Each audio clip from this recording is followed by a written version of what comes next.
Born in Karachi on 17th February 1951, pilot officer Rashid Minhas Shaheed came from a Muslim Rajput family.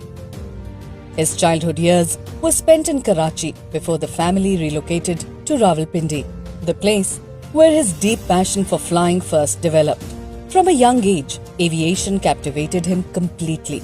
He became absorbed in aero modelling, and his shelves filled with model planes and jet fighters stood as a silent testimony to his growing ambition. He received his early schooling from St. Mary's Academy, Cambridge School, Rawalpindi, an experience that built both his mind and his principles. This aspiration grew stronger when he joined PF School Lower Topa and subsequently joined 51st GDP course at PF Academy Risalpur in 1969. With discipline, perseverance and unwavering effort, Rashid Minhas received his wings and was commissioned as pilot officer in March 1971. He stepped forward not just as a pilot, but as a true air warrior. He was soon assigned to No. 2 Squadron at PF Base Moripur, Masroor, Karachi to begin operational training. Destiny challenged his commitment on 20th August 1971 during his second solo flight in a T-33A jet trainer. When pilot officer Rashid Minhas was taxiing toward the runway, his instructor, Flight Lieutenant Matiur Rahman, signalled him to stop the aircraft. He boarded the aircraft by force and once airborne, steered it toward Indian airspace.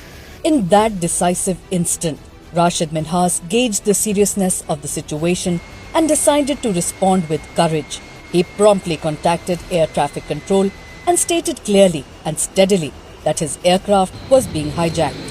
When instructed to verify, he repeated the calls without hesitation.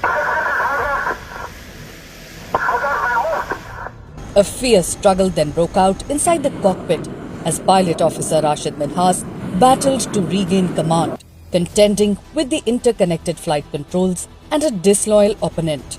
He stood firm until the end, determined not to hand over Pakistan's aircraft or compromise his integrity.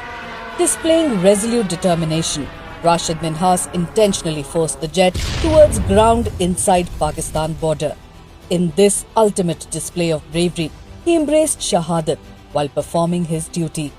In recognition of his exceptional courage and self-sacrifice, he was posthumously awarded the Nishan-e-Haider, Pakistan's highest military gallantry award. He remains the youngest recipient of this honour and the only officer of the Pakistan Air Force to have earned it. His name is forever etched in the annals of national heroism.